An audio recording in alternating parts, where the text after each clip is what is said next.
Creator Spiritus, et suorum visita, impressum. Salve saudara-saudariku, Peiterum videre Patris Allegro, Veritas Liberabit Vos. Malam ini ya kita membahas sesuai judul Gereja Katolik adalah Gereja Kristus yang sejati. Titik, tidak ada koma. Ya, Gereja Katolik adalah satu-satunya Gereja Kristus yang sejati. Saudara-saudariku, ada yang mengatakan bahwa Gereja Katolik itu bukanlah Gereja Kristus. Bagi mereka, Gereja Kristus akan lebih besar daripada Gereja Katolik. Juga mencakup sekte-sekte Protestan. Ingat sekte. Sekte artinya secare et tenere. Sudah terpisah, tapi masih genggam beberapa ajaran. Nah, sekarang, Gereja Kristus adalah Gereja Katolik Roma. Gereja yang Katolik yang berpusat di kota Roma. Gereja ini terlihat dan dikenali. Gereja ini adalah satu dan dia tidak terdiri dari persatuan sekte-sekte tambah Gereja Katolik. Ya kan? Jadi tidak ada Gereja Kristus yang berbeda dari Gereja Katolik. Keduanya satu dan sama. Gereja Kristus, Gereja Katolik itu satu dan sama, identik.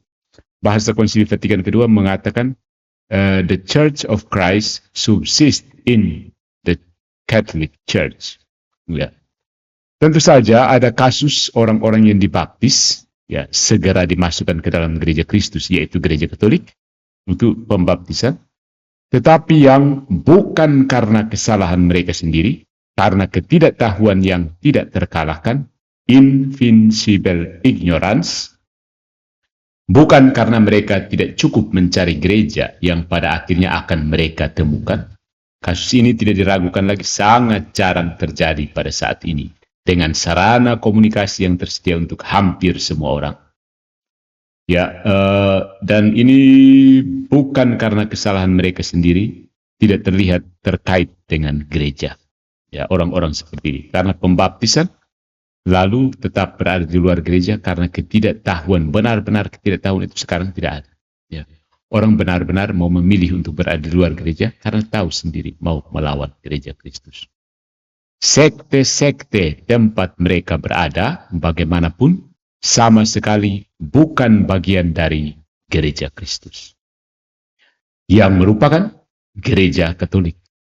Seseorang yang dalam kasus yang sangat langka dan tidak mungkin karena dia bergantung pada tidak melakukan dosa berat, yaitu dosa yang dilakukan dengan sengaja dan sadar dalam masalah serius, dari baptisan sampai kematian, atau setidaknya memiliki penyesalan yang sempurna pada saat kematian, termasuk dalam sekte Protestan dan melarikan diri dari neraka, melakukannya meskipun dari sekte tempat dia berada.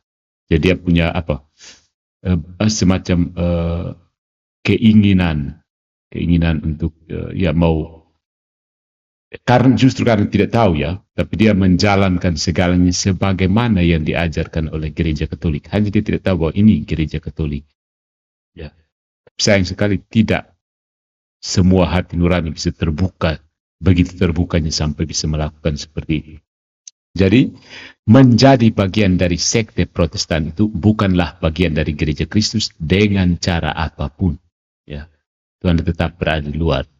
Karena meskipun terhubung secara imperfect, tidak sempurna dengan Gereja Kristus, itu adalah penghalang bagi keselamatan. Ingat, penghalang keselamatan. Why do you stubborn outside the church? Ya. Unsur-unsur penyelamatan yang ditemukan dalam sekte-sekte ini biasanya hanya pembaptisan, ya, karena seorang Protestan yang mengakui sakramen pembaptisan doang, ya. Meskipun beberapa sekte dan kelompok skismatik telah mempertahankan tabisan yang sah, misalnya dari Katolik Lama, skismatik Timur yaitu Gereja Ortodoks Timur, kaum Lefebvris yaitu dari SSPX, dan beberapa kelompok lainnya itu Ya, maybe termasuk di dalamnya Katolik yang Palmarian, ya. Eh, dan beberapa kelompok lain telah mempertahankan tabisan suci ini, tabisan yang sah. Tetapi Anglikan, Lutheran, selainnya di Finlandia, dan Protestan lainnya tidak memiliki tabisan ini. Maka tidak memperoleh kekuatan penyelamatan mereka sama sekali. Dari fakta bahwa mereka hadir di dalam sekte ini. Yang akan menjadi jika sekte-sekte itu benar-benar bagian dari gereja Kristus. Tetapi tindakan penyelamatan mereka justru berkurang oleh fakta ini.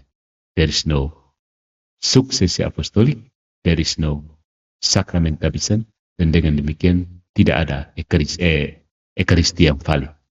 Karena itu tidak ada penyembahan kepada Allah Tritunggal.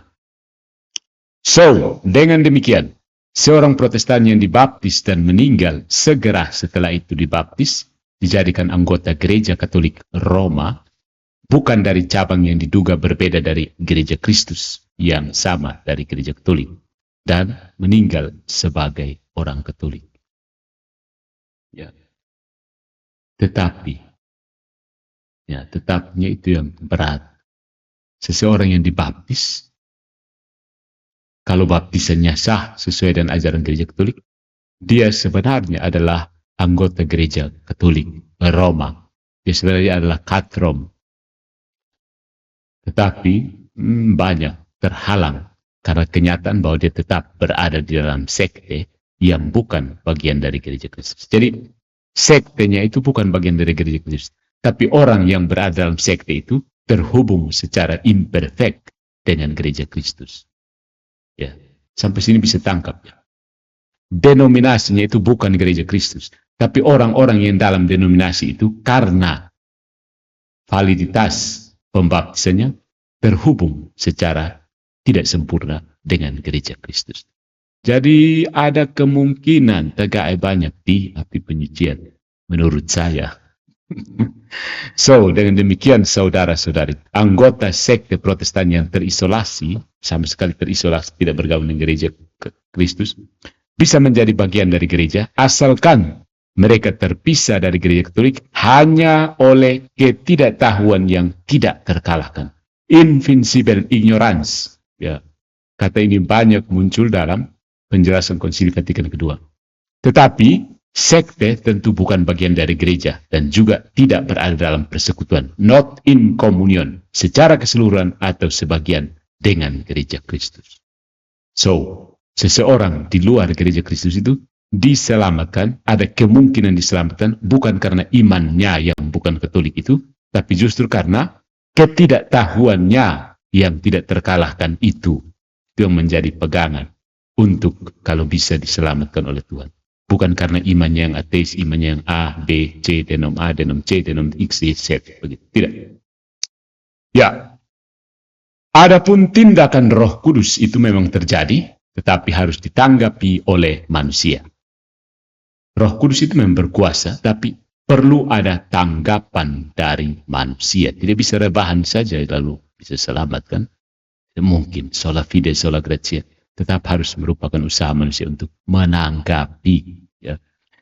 Jadi, seorang Protestan memiliki Roh Kudus yang berbisik di telinganya setiap saat bahwa dia harus pergi ke gereja Katolik. Ya, terserah dia untuk menerima panggilan ini atau tidak. Itu tetap terserah dia. Tiap hari selalu ada panggilan, ada bisikan Roh Kudus untuk kembali ke pangkuan gereja Katolik. Ya. Seorang Protestan yang dengan tulus meminta Tuhan, pada akhirnya akan menemukan gereja Katolik. Bahkan jika dia tidak ada dari budaya dan tempat di mana dia tinggal. Gereja itu tidak ada di dalam budaya di mana tempat dia tinggal dan berada. Ya, karena Roh Kudus itu memang membimbing kepada kebenaran. Dan kebenaran yang utuh itu ada di mana? Ya, gereja Katolik kan. Jadi Roh Kudus setiap hari itu selalu membisiki setiap orang-orang yang mengaku dirinya Kristen untuk menemukan gereja Kristus yang sejati. Hanya terserah dari orang tersebut mau terima atau tidak. Di zaman semakin informasi semakin berseliweran ini, kau masih tutup telinga, ya selesai. Tanggal 31 Oktober mau rayakan hari apa? Itu Halloween, hari raya orang-orang ini. orang-orang yang ada di neraka. Begitu. So, my friends, how are you? Di luar gereja Katolik yang di Roma, di luar selain katedral yang merupakan tubuh mistik Kristus, tidak ada selamat. So sad. Ya, di luar tubuh mistik Kristus mau selamat dari mana? Dari Hong Kong? Tidak mungkin kan? Jika dia jadi analoginya seperti ini. Kalau ada epidemi penyakit yang mengerikan dan seseorang datang lalu membayar mahal untuk mendirikan rumah sakit, baik administrasi maupun peralatan, dokter, obat-obatan, dan lain-lain, pokoknya semua, bikin rumah sakit, manajemen rumah sakit dengan segala macam perlengkapannya. Di mana ada peralatan dan obat-obatan untuk mendiagnosis, mengobati, dan menyembuhkan penyakit ini, serta kursus dan instrumen untuk membantu mencegah penyakit, semuanya gratis. Ya. Apakah ini masih kurang cintanya? Ya. Jadi, apakah orang-orang yang sakit itu pergi ke rumah sakit di mana sarana untuk menyelamatkan adalah sarana untuk menyelamatkan hidup mereka, atau dia hanya cuma mencari simpati dan sejenisnya? Ya. Jadi, lembaga itu benar-benar ingin supaya menyelamatkan, ingin supaya semua orang datang ke rumah sakit itu supaya sembuh, diselamatkan dari penyakitnya, atau dia hanya semacam simpati dengan orang yang sakit saja. Oke, kita menghargai kamu sakit itu ya, tidak usah masuk ke sini untuk disembuhkan. Begitu. Di situ tidak ada kesembuhan, rumah sakit itu sudah ada, semuanya lengkap. Ya, di situ hanya puskesmas keliling. Dokternya ada di sini, harus rujuk ke sini. Gitu. Jadi, kalau memang Anda berpikir bisa menangkap analogi ini, maka masuk akal untuk mengatakan bahwa gereja tidak memiliki kasih kepada orang lain dengan berkhotbah bahwa setiap orang harus menjadi seorang Katolik untuk diselamatkan. Ya.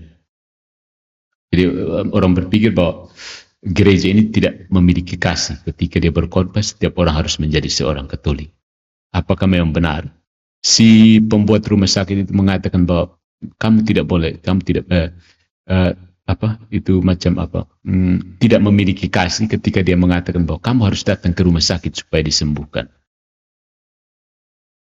Dokter yang harus ke situ kah? Pada semua fasilitas ada di rumah sakit. Terus minta kamu untuk masuk ke dalam rumah sakit itu berarti tidak mengasihi kamu. Ya.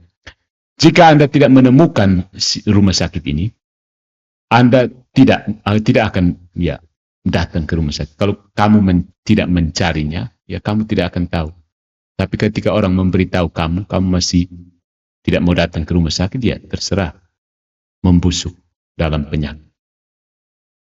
Tuhan dalam kerahimannya yang tidak terbatas, mati bagi kita di kayu salib. Apakah akan ada bayaran yang lebih besar? Tentu saja tidak. Untuk memberi kita sarana, dalam hal ini obat, yang dengannya kita dapat membebaskan diri kita dari dosa, yaitu sakramen, sarana, kata-kata hidup kekal, firman hidup kekal, seperti yang dikatakan Santo Petrus, ada aparat, ada instrumen, ada kursus, untuk mendiagnosis dan membantu mencegah penyakit. Masing-masing doktrin, ya, dan dosa yang membuat kita mengenali dan mencegah dosa-dosa tersebut.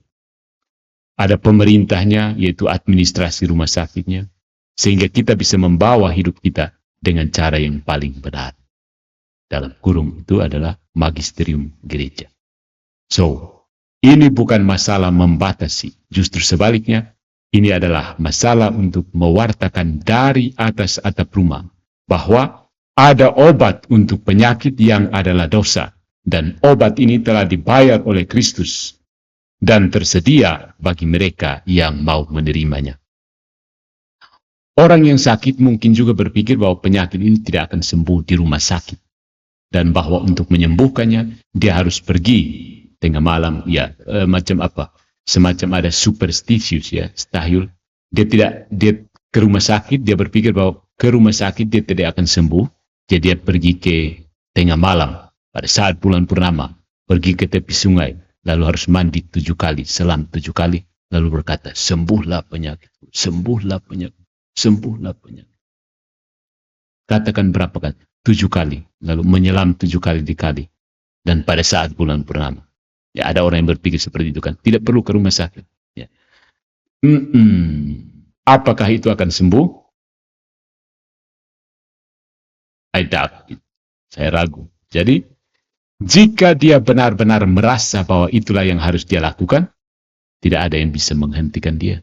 Jadi, orang boleh teriak-teriak, "Hei, datang masuk ke rumah sakit." Dia bilang, "Tidak, saya ke tepi kali dan pada saat bulan purnama, tengah malam, jam 12 begitu, menyelam 7 kali, saya bisa sembuh dari penyakit."